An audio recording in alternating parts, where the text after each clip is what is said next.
বন্ধুরা, বাংলার কৃষক বন্ধুদের জন্য এই মুহূর্তে খুশির খবর। কৃষক বন্ধু প্রকল্পের রবি কিস্তির টাকা বা দ্বিতীয় কিস্তি টাকা দেওয়ার প্রক্রিয়া ইতিমধ্যে রাজ্য সরকার শুরু করে দিয়েছে। তার জন্য প্রতিটি উপভোক্তাদের বেনিফিশিয়ারি স্ট্যাটাসের নতুন আপডেট চলে আসলো। প্রতিটি উপভোক্তাদের বেনিফিশিয়ারি স্ট্যাটাসে অ্যাকাউন্ট ভ্যালিড আপডেট চলে আসছে, যার অর্থ হচ্ছে আপনার টাকা পাওয়ার জন্য প্রস্তুত। যে কোনো দিন যে কোনো সময় আপনাদের ব্যাঙ্ক অ্যাকাউন্টে টাকা আসতে পারে। তবে এবারে কৃষক বন্ধু প্রকল্পে কত সংখ্যক কৃষক বন্ধু টাকা পেতে যাচ্ছেন বা কত কোটি টাকা রাজ্য সরকার আর্থিক অনুদান দিচ্ছে, এই নিয়ে বিস্তারিত আলোচনা করব। সাথে কোন কোন জেলার কৃষক বন্ধুরা আগে টাকা পাচ্ছেন এবং আপনাদের বেনিফিশিয়ারি স্ট্যাটাসে যে অ্যাকাউন্ট ভ্যালিড রয়েছে আপডেট, সেটা আপনি কিভাবে চেক করবেন, বিস্তারিত আলোচনা করব আজকে। এই মুহূর্তে রাজ্য সরকারের তরফ থেকে যে আপডেট উঠে এসছে তাতে বোঝা যাচ্ছে যে রাজ্য সরকার চলতি অর্থবর্ষে কৃষক বন্ধু প্রকল্পের দ্বিতীয় কিস্তি টাকার দিতে যাচ্ছে খুব শীঘ্রই। এর জন্য প্রতিটি জেলাভিত্তিক উপভোক্তাদের তালিকা তৈরি করা হয়েছে। বন্ধুরা, আপনারা জানেন যে রাজ্যের 60টি উপনির্বাচন কেন্দ্রে নির্বাচন সংগঠিত হলো। সেখানে 23শে নভেম্বর ফল প্রকাশ হবে। এরপর রাজ্যে আর কোনো নির্বাচনের আদর্শ আচরণবিধি লাগু থাকবে না।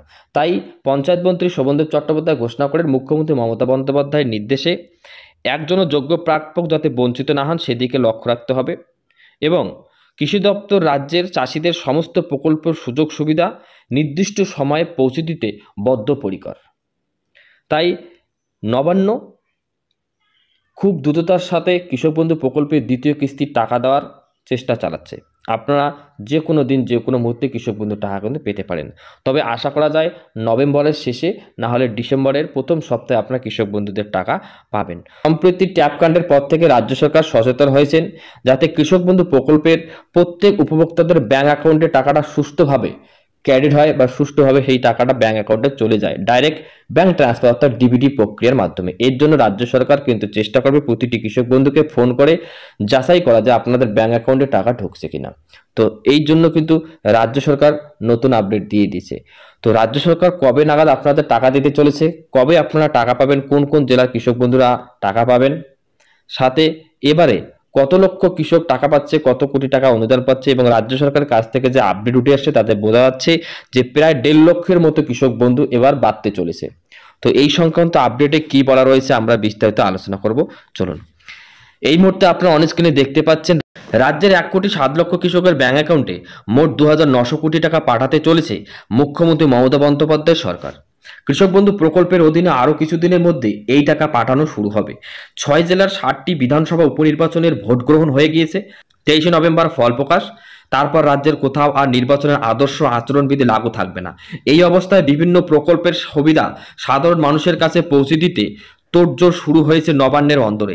সেই সূত্রেই আর কয়েকদিনের মধ্যে কৃষক বন্ধু প্রকল্পের টাকা ছাড়ার সিদ্ধান্ত হয়েছে। কৃষিমন্ত্রী শোভনদেব চট্টোপাধ্যায় বলেন, মুখ্যমন্ত্রীর নির্দেশে কৃষি দপ্তর রাজ্যের চাষিদের কাছে সমস্ত প্রকল্পের সুবিধা নির্দিষ্ট সময়ে পৌঁছে দিতে বদ্ধপরিকর। একজনও যোগ্য প্রাপক যাতে বঞ্চিত না হন সেদিকে আমাদের লক্ষ্য থাকবে। সেই মতো পরিকল্পনা করে কাজ এগিয়ে নিয়ে যাওয়া হচ্ছে। নবান্ন সূত্রে খবর, চলতি অর্থবর্ষে কৃষক বন্ধু প্রকল্পের দ্বিতীয় কিস্তি হিসাবে এই টাকা দিতে চলেছে দপ্তর। ইতিমধ্যে জেলাভিত্তিক উপভোক্তা তালিকা তৈরির কাজ প্রায় শেষ। মোট উপভোক্তার সংখ্যা গতবারের তুলনায় প্রায় 1.5 লক্ষ বাড়বে বলে জানা গিয়েছে। প্রসঙ্গত, এই প্রকল্প বছরে 2টি কিস্তিতে দেওয়া হয়। জমির পরিমাণ অনুযায়ী একজন কৃষক বছরে সর্বনিম্ন 4,000 থেকে সর্বোচ্চ 10,000 পর্যন্ত আর্থিক সহায়তা পেয়ে থাকেন। লোকসভা নির্বাচনের পর অর্থাৎ মাস 5 আগে চলতি বছরের প্রথম কিস্তির টাকা দেওয়া হয়েছিল। 2019 সালে এই প্রকল্প চালু করেন মুখ্যমন্ত্রী মমতা বন্দ্যোপাধ্যায়। এতদিনে প্রকল্পের মোট উপভোক্তার সংখ্যা 1 কোটি ছাড়িয়েছে। ওই সময়ে বাংলা শস্য বীমা প্রকল্পেও চালু করে রাজ্য সরকার। সম্প্রতি টানা ঘূর্ণিঝড় ও প্রাকৃতিক দুর্যোগের কারণে কৃষিকাজে ব্যাপক ক্ষয়ক্ষতি হয়েছে।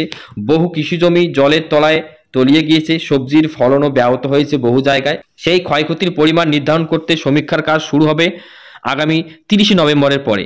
ততদিন পর্যন্ত চলবে এই প্রকল্পের নাম তোলার কাজ। নবান্ন সূত্রে জানা গিয়েছে শীঘ্রই ক্ষতিপূরণ বাবদ শস্য বীমার টাকাও কৃষকদের কাছে পৌঁছে দেওয়া হবে। এইদিকে ট্যাপ কাণ্ডের পর অন্যান্য প্রকল্পের মতো কৃষক বন্ধু প্রকল্পের টাকা পাঠানোর ক্ষেত্রেও যথেষ্ট সতর্ক হয়ে পদক্ষেপ করছে সরকার। এক্ষেত্রে যাতে কোনো করচুপি বা বিভ্রান্তি না থাকে সেদিকে কড়া নজর রাখছেন দপ্তরের কর্তারা। কৃষিমন্ত্রী জানিয়েছেন, কৃষক বন্ধু বা বাংলা শস্য বীমা 2 প্রকল্পের ক্ষেত্রে উপভোক্তাদের আধার সহ অন্যান্য প্রয়োজনীয় তথ্য নেওয়া হয়। কিছু উপভোক্তার ক্ষেত্রে আধার পুনর্যাচাই করে নেওয়া হবে। বন্ধু, আপনারা শুনে নিলেন, সম্প্রতি ট্যাপ কাণ্ডের ফলে রাজ্য সরকার কিন্তু অনেকটা সচেতন হয়ে গেছে, যাতে কৃষক বন্ধু প্রকল্পের টাকাটা সঠিক জায়গায় যায়, সঠিক উপভোক্তার ব্যাংক অ্যাকাউন্টে যায়, সেদিক দিয়ে রাজ্য সরকার নজর রাখছে এবং দপ্তরের কর্তারাও নজর রাখতেছে। এছাড়াও কৃষক বন্ধু বাংলা শস্য বীমা 2 প্রকল্পের ক্ষেত্রে যারা টাকা পাচ্ছেন, যে সমস্ত উপভোক্তারা, তাদের আধার কার্ড কিন্তু যাচাইকরণ করতে হবে। তাদের যাচাইকরণ তাদের আধার কার্ড যাচাইকরণ করবে রাজ্য সরকার। তো সেই আপডেট কবে আসবে সেটা জানিয়ে দেওয়া হবে। তবে রাজ্য সরকার এই বিষয়ে যে আপডেট দেবে সেটা আপনাদের সাথে সাথে জানিয়ে দেওয়া হবে। তো আপনারা কৃষক বন্ধু প্রকল্পের দ্বিতীয় কিস্তিটা খুব শীঘ্রই পেতে যাচ্ছেন। এটাই ছিল আজকের আপডেট। আপডেটটি ভালো লাগলে অবশ্যই লাইক কমেন্ট শেয়ার করবেন। চ্যানেলে প্রথমবার ভিজিট করলে চ্যানেলটিকে সাবস্ক্রাইব করবেন। ভালো থাকবেন, সুস্থ থাকবেন। খুব শীঘ্রই দেখা হবে অন্য কোনো ভিডিওতে। ধন্যবাদ।